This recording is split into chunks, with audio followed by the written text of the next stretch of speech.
क्या आईपीओ है? तो शौर्य जी हमारे साथ मौजूद हैं। शौर्य, हलचल धीरे धीरे बढ़नी शुरू हो रही है आईपीओ मार्केट में। एक लिस्टिंग, शायद एक आईपीओ खुला हुआ और लॉक इन खुल रहे हैं, तो बहुत कुछ है बात करने के लिए। पहले कहाँ शुरू करेंगे, जो आईपीओ खुला है या जो आईपीओ लिस्ट हुआ है? जी, आईपीओ लिस्ट से स्टार्ट करते हैं। पॉजिटिव नोट पे स्टार्ट करना चाहिए ऐसे मार्केट में, क्योंकि जो स्टैलियन इंडिया है वो आज खुला था, तो वो 90 था इसका इशू प्राइस, लिस्ट हुआ है 120 पे, यानी 33% के प्रीमियम पे। लेकिन खुलते हमने देखा इसमें और तेजी देखने को मिली और टोटल 126 रुपीज पे गया, यानी 5% का अपर सर्किट लगा दिया। और अब अपर सर्किट लगा हुआ है, तो अगर कोई नहीं बेच पाया, उन्हें आईपीओ मिल गया था, तो उन्हें 40% का गेन मिलता हुआ नजर आ रहा है, वो भी ऐसे मार्केट कंडीशंस में। 40% अगेंस्ट स्टैलियन इंडिया फ्लोरोकेमिकल। क्या ये कंपनी कामकाज करती थी? क्या ब्रोकरेज कराए थे इस पे?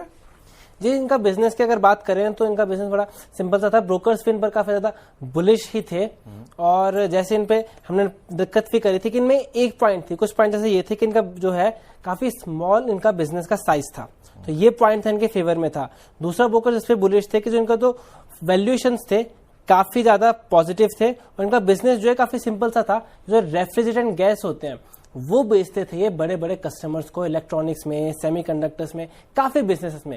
लेकिन उस वजह से इन्हें एक नुकसान भी होता था।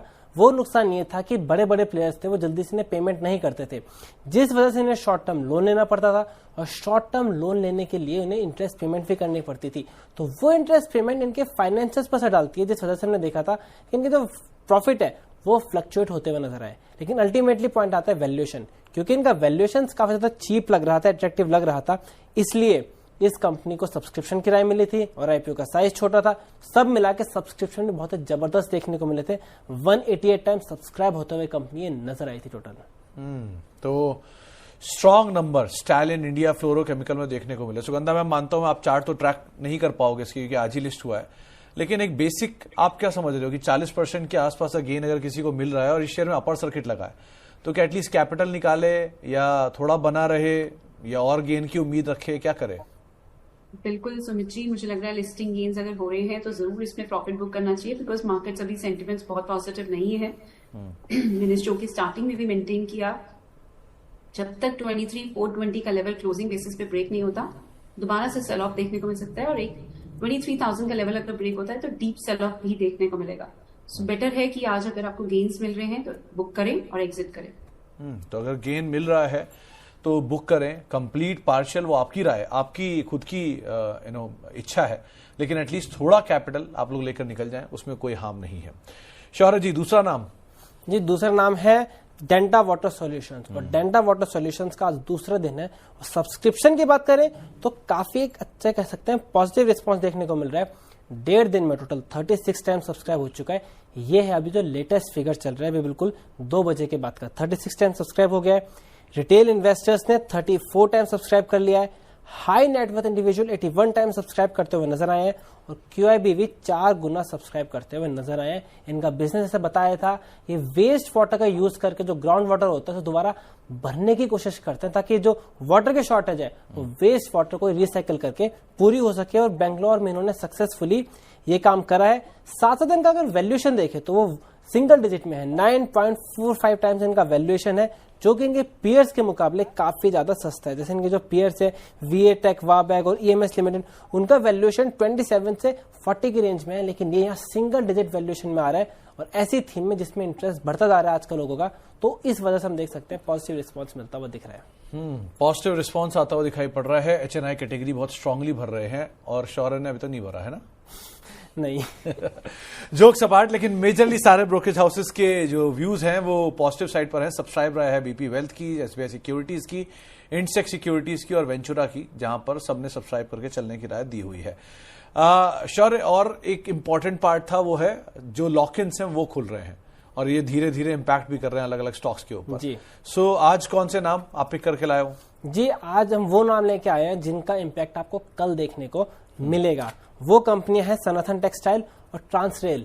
ये दो ऐसी कंपनियां जिनका आज आखिरी दिन है, जिसके बाद जो एंकर इन्वेस्टर्स हैं वो 50% अपना स्टेक ऑफलोड कर सकते हैं, यानी अगर वो कल से चाहें तो ऑफलोड करते हुए नजर आएंगे। कल भी हमने आपको 3 कंपनी के बारे में बताया था, जिसमें डैम कैपिटल थी, ममता मशीनरी थी, और आज हमने देखा है उन तीनों ही शेयर में अच्छी खासी गिरावट देखने को मिल रही है। 4 से 5% तीनों शेयर्स गिरते हुए नजर आए हैं। इनफैक्ट कल भी गिरे थे, लेकिन आज फिर से गिर रहे हैं क्योंकि जो इन्वेस्टर्स थे वो फ्री हो गया है। तो कल आप सनातन टेक्सटाइल और ट्रांस रेल लाइटनिंग पर नजर रखिए कि क्या वो भी फिर गिरते हुए नजर आएंगे। जब इन्वेस्टर्स को मौका मिलेगा कि चाहे तब वो निकल सकते हैं। तो सनातन टेक्सटाइल और ट्रांसरेल दोनों आज ही से ही प्रेशर शुरू हो गया। 2.5% नीचे सनातन टेक्सटाइल और 2% के आसपास बिकवाली ट्रांसरेल में भी देखने को मिल रही है।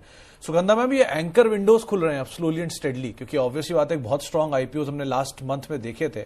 सो अब उनके 30 डे लॉक इन खुलने शुरू हो गए हैं, 90 डे लॉक इन आ रहे हैं, और क्योंकि एक बहुत स्ट्रॉन्ग सब्सक्रिप्शन के नंबर थे, बहुत अच्छी एंकर बुक थी, तो अब उनको मौका मिल रहा है एग्जिट करने का, और यहां प्रेशर भी आ रहा है। आप कैसे देख रहे हो इस पूरे इवेंट को? सुमित जी, इनफैक्ट हम DIIs ही काफी ज्यादा FIIs को एग्जिट का मौका दे रहे हैं, एंकर इन्वेस्टर्स को एग्जिट का मौका दे रहे हैं।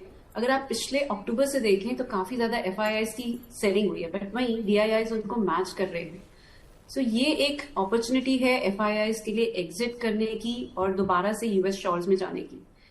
We have to be a bit cautious. यहाँ बहुत ज्यादा मैं बार बार यही मेंटेन कर रही हूँ कि हमें बहुत ज्यादा एग्रेसिव बाइंग नहीं करनी है, इवन दो इट्स IPOs और लिस्टेड कैटेगरी में, ऑलरेडी लिस्टेड कैटेगरी की बात करें, बिकॉज FIIs पैसा निकाल रहे हैं, they are moving to other markets. यहाँ पर ग्रोथ की काफी ज्यादा कंसर्न्स बने हुए हैं। इनफैक्ट टैक्सेशन को लेके भी काफी ज्यादा कंसर्न्स हैं। हमें ये देखना होगा कि FIIs क्यों इंडियन मार्केट्स को छोड़ के जा रहे हैं। आई थिंक बजट में कुछ जरूर एक ऐसे मेजर्स निकल के आएंगे जिससे FIIs वापस आएंगे, बट उससे पहले अभी बहुत ज्यादा एग्जिट है, इस बात को हमें जरूर समझना होगा।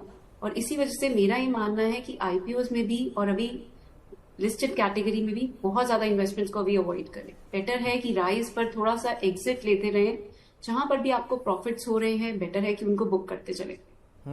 तो जहां जहां पे अच्छा प्रॉफिट बन रहा है उनमें जगहों से अच्छे प्रॉफिट्स को आप लेते चलें, क्योंकि जो लॉक इन आज आप देख रहे हैं 1 महीने पुराने शेयरों का, वही लॉक इन आपको 1 महीने बाद दिखाई पड़ेगा उन शेयरों का भी जो कि हाल फिलहाल में जिनके IPO खुले हुए हैं या फिर जो लिस्ट होते हुए दिखाई पड़ रहे हैं। सो ये सिचुएशन उनके साथ भी आएगी। तो थोड़ा सा कैपिटल एटलीस्ट आप निकालते रहिए जहां पे आपको बढ़िया गेन हो रहा है। मिसाल तौर पर भी थोड़ी पहले शौर्य आपको बता भी रहे 40% गेन आज की लिस्टिंग के अंदर आपको मिला है।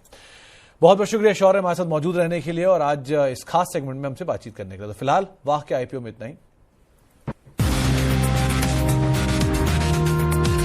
वाह क्या IPO है।